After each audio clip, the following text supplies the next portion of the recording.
Welcome to Through the Lens, stories, life lessons, and musings with Amanda Lachapelle and guests. This is a podcast for taking a moment to dive into the most random stories and topics about life, art, and the world we live in. Hi, I'm Amanda Lachapelle. I grew up on the edge of the water of the Georgian Bay in Penetang. I spent 14 years of my life being a wedding photographer, which required me to go into these beautiful situations every week and feel the human emotion and capture it on film, but also help direct and choreograph people through something that is, one of their biggest days of their life, no matter what production value they bring to it. So, I find myself now, having retired for the last 4 years, wondering what I can do to get back to the magical space that is, creating in that way for people. And I find myself in a completely different world. And I've been thinking a lot about what I want that to be. So when you work as a sole proprietor, like you would if you're a wedding photographer, you work a lot on your own. You do a lot of things where you don't really have, someone to kind of bounce off of, and the decisions are all on you. So you have to be a webmaster, you have to be a marketer, you have to be a salesperson. You get to take the angry clients, the happy clients, you get to take the expectations, the planning, all of it, and kind of wrap it into one. And now I find myself working in a separate business that we had started a long time ago, my husband and I, in IT, which is completely different. It is with people, but not the same creativity. And I'm just, thinking about all those times where I got to be creative over the world that I was living in, whether it was the pictures that I was taking, the website, what pictures I would put up for my galleries, or the little touches to branding. And I have to be honest, I miss it. I miss it for so many reasons because, creating has kind of always been in my whole world. When I was younger, I would sit on the edge of the water and I would watch the most beautiful sunsets, and I would just marvel at all the different colors and the way that it could attach itself to the water, and, think about the light and the way it would play against the water and just the varying hues that would never be exactly the same from moment to moment. And I remember thinking like that. And, if anybody is watching this that's met me, you probably know I'm a little bit more introspective and analytical than maybe most people. So, I always wanted to paint that or draw it. And I could never recreate that in my mind. So I recreate on paper what I saw, with my mind, the things that I was loving that was beautiful, until I found photography. And, while they always say, do something that you love for your job, and I think you really should do that. I think we have to be careful when it's something that's so personal to who we are, because for so many years of basically wringing out my heart on the floor, to do each and every wedding that I would do, it's very difficult to keep that up on an ongoing basis. So you can care about what you do, but when you put your whole self into it, everything takes a nuance, right? So, I'm thinking about what I want to do. And while I'm, working in our MSP, I'm constantly finding myself in situations where I bring a non-binary, black and white view to some very black and white people. And so what I'd really like to start is this podcast, blog, whatever we want to call it, this space where I can, talk to other people, maybe that are like me, maybe on topics that I like, maybe things that apply to business, maybe things that just apply to being a good human, or that I find interesting. I'm not really sure exactly all of what I'm going to talk about. And if you decide to join along with me, that's great. If not, at the very least, somewhere there'll be a record of all the things that are in my brain, so that when I go to try to explain it to someone else, maybe they can make sense of it based on me having some time to think about it. And I don't know why I want to be understood, but I think that maybe is a human condition. I think we all kind of want to be seen and understood and have people recognize the thoughts that we have. And I mean, when you think things that are outside the norm, then I think maybe that can be a little more difficult to relate to people. I will lead, on this whole journey with the fact that I'm a late diagnosed ADHD adult. And that diagnosis made my whole childhood make a lot of sense.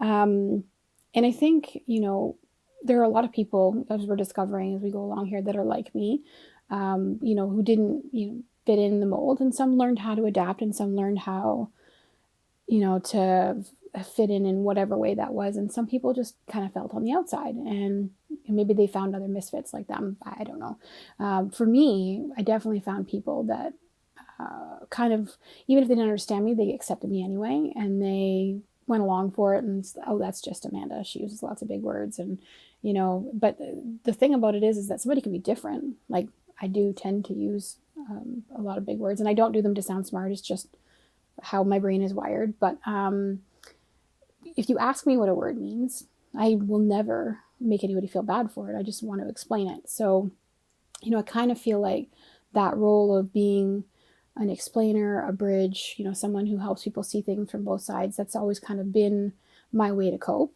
because I want to bring people together. So what I'm hoping for with this space is to kind of just talk about, those types of things. Maybe there's more people like me out there. Maybe there's people who are in business who can feel alone too, that wouldn't mind, a discussion about these types of things that go on in the brain. And I don't know if I really care if it does have a business application, but you should know, though, that it is statistically proven that more people with ADHD end up running a business. And I can't be the only one whose ADHD drives them the way that I do, the way it does for me. So I'm going to call this Through the Lens, kind of paying homage to, all those years as a photographer. But it isn't photography related. It's just about how we see things and what lens we put in front of us, whether that be a bias, whether that be our, our own experiences in childhood, and, what we kind of lived through to get to this point in life. And I think that if we think about it with that perspective, when I'm sitting down and I'm talking to someone, what I really want to do is, not only share my story, but also learn a little bit about them, and about, what their opinion might be on whatever it is I want to discuss. And I'm hoping it'll be interesting. I'm hoping, in the very least, it'll feel like it did every time I would sit down after a wedding. I would come home the night of, and I would probably be up till 2:00 in the morning, and I would pick out, and I'd go through the pictures of the day, and I would come across the ones that I remember in the moment going, oh, that was a good one. And I probably swore out loud. And, I would know that this was going to be a touch piece. This is going to be something that someone was going to hold forever, that would make them live that moment over and over again. And, that understanding of who they were as a person, that no matter their size, no matter, what they spent on their dress, that they were beautiful, and they had a story that was willing to be, or was worthy of being told, was important to me. I would sit there and I would do that culling is what it's called, of photos. And I would go through and curate, what I had seen was the best of the day, because I would often have people come to me who would, say, oh, I don't look good in photos. I don't think anybody, can take a good photo of me. I just know I have to have a photographer. But slowly over time, I would find it was people who would say that, but they would say, but I see people like me on your blog. I see people like me in your photos, and they look beautiful. So maybe you can make me look beautiful too. And my response always was, but you are beautiful. It's just it takes somebody a little bit extra, to find what that is, to get to know you in the right way. And maybe all of us are on this, journey where we're too busy with the day-to-day motions, which brings me to the first thing I want to talk about. And I'm not going to have a guess when I talk about this, because this is something that's been in my head for a very, very long time.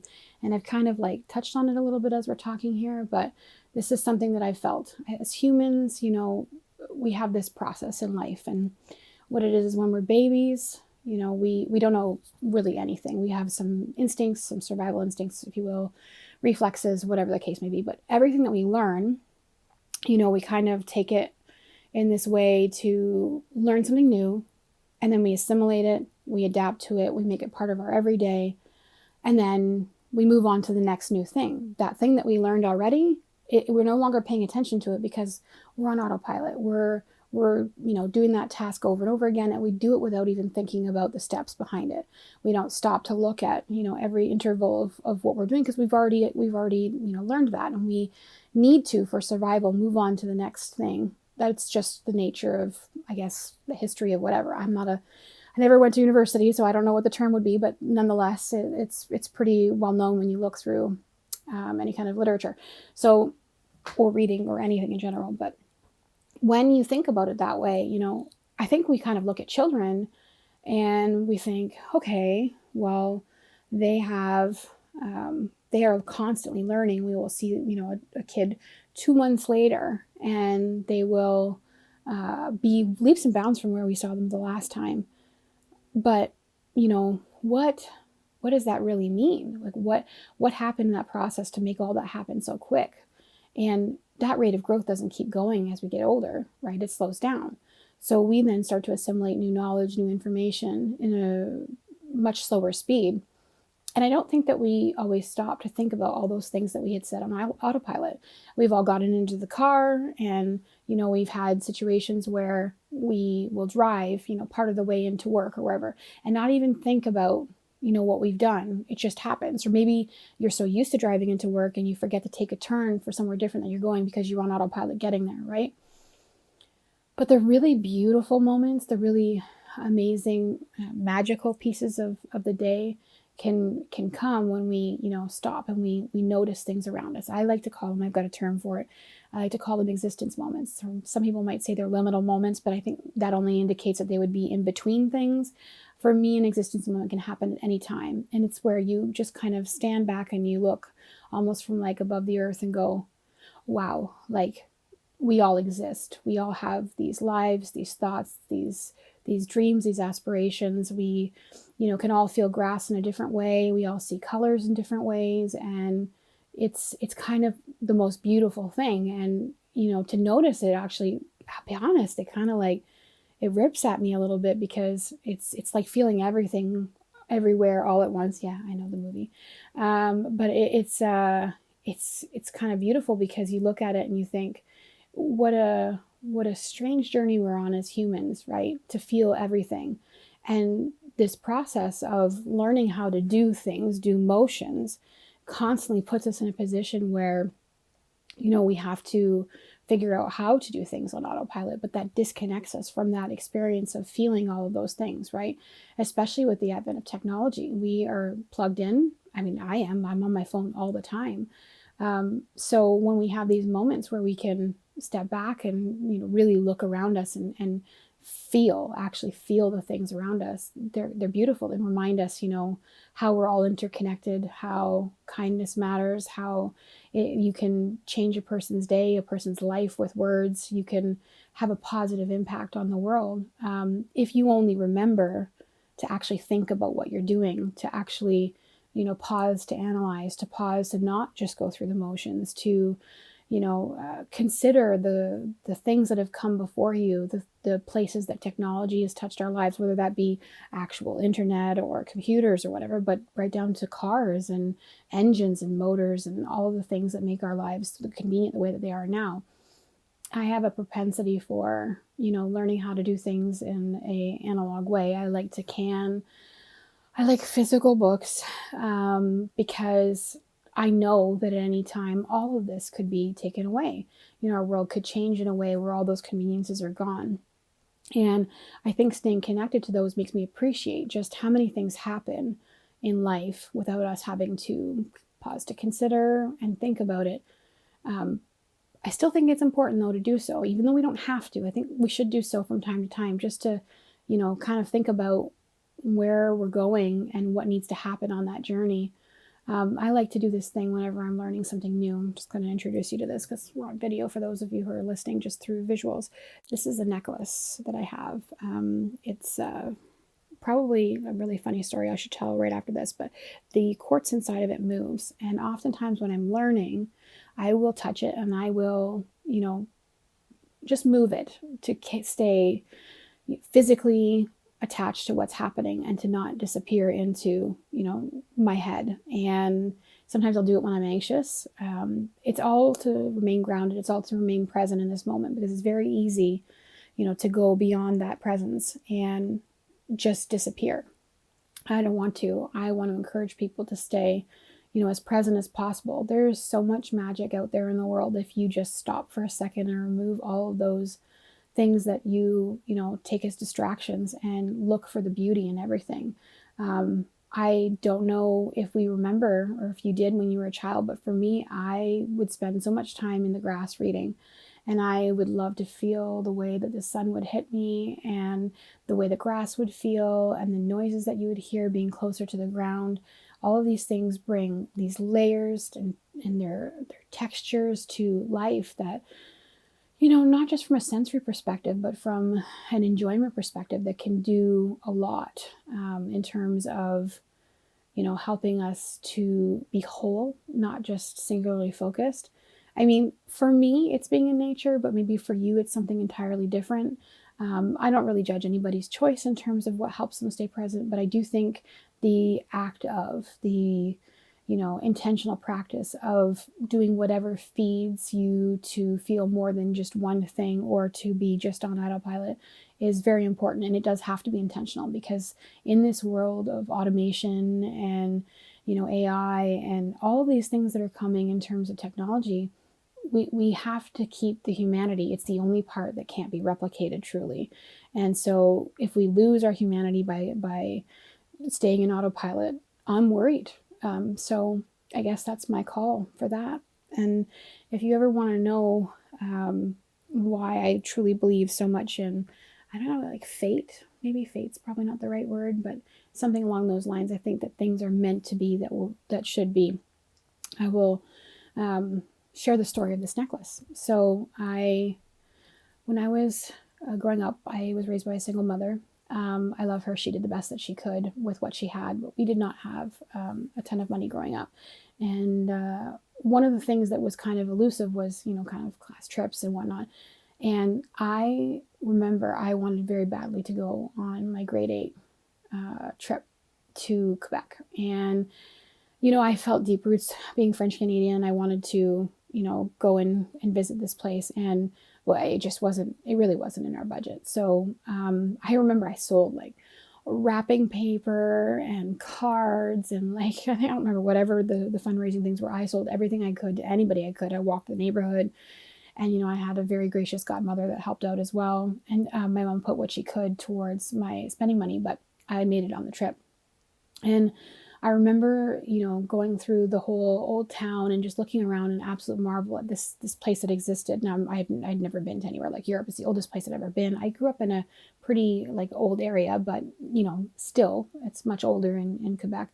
And I remember looking around and being like, I really want to have something I can remember from this trip. There was this little like handmade jeweler, not like one of the kitschy, the tourist places. It was more of a place where you go and you get like handmade stuff. And I remember, so grade 8 would have, that's a long time ago. I don't want to think about what year that was, but money wise, I remember spending $65 on this necklace that I found. And it was very similar to this one.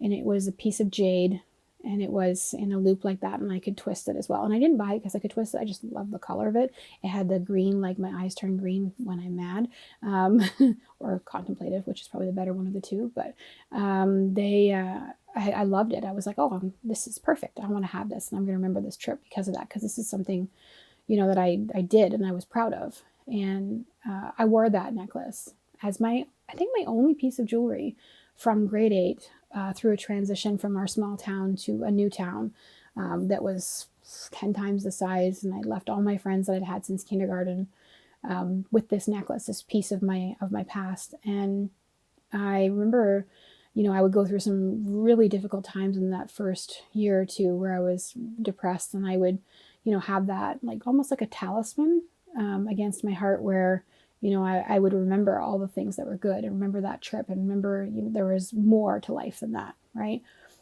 And, eventually I made friends. Eventually I settled in and, figured out my way in this area.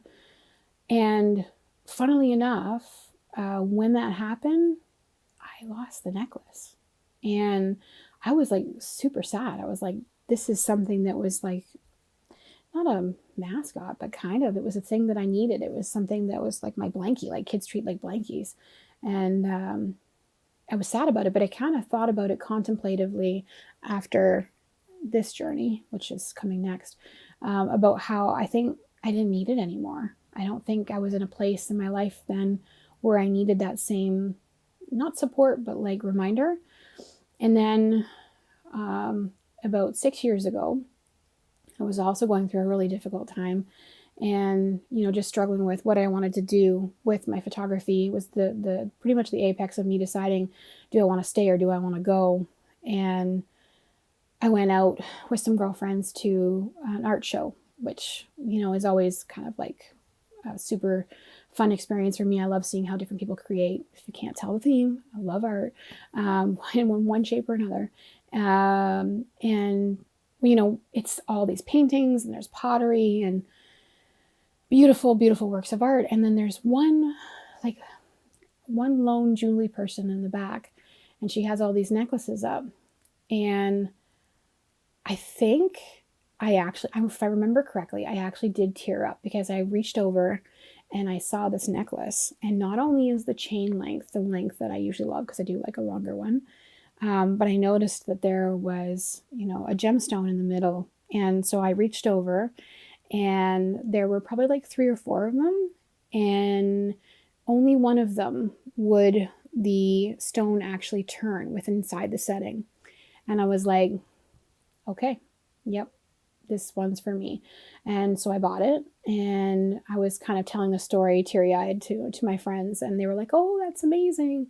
But it was just such a representation of, what I needed in that moment. And I'm sure somebody will argue that there's no fate in this, but for me, I see that. I choose to see that as the magic of the world and how it shows up to you. So I bought it, and through that decision to walk away from something that was my entire identity, that was my talisman. And, on this journey of figuring out who I am now and what I want to do, I kind of consider it the same. So if you ever see me, playing with it in general on any of these podcasts, or I make reference to it, I hope you understand, kind of the significance for me of what that means. I mean, we all have different things that we cherish. And for me, this is a reminder, of sometimes that just waiting, sometimes time is the best thing that we could have. So on that note, I think that's probably, my first episode, and I'll get into some more about, where we're going with this over the next couple of episodes. But if you are interested in, taking a meander, listening to someone ramble and, pondering and maybe taking a moment out, then I encourage you to join me on whatever weird adventure I get up to.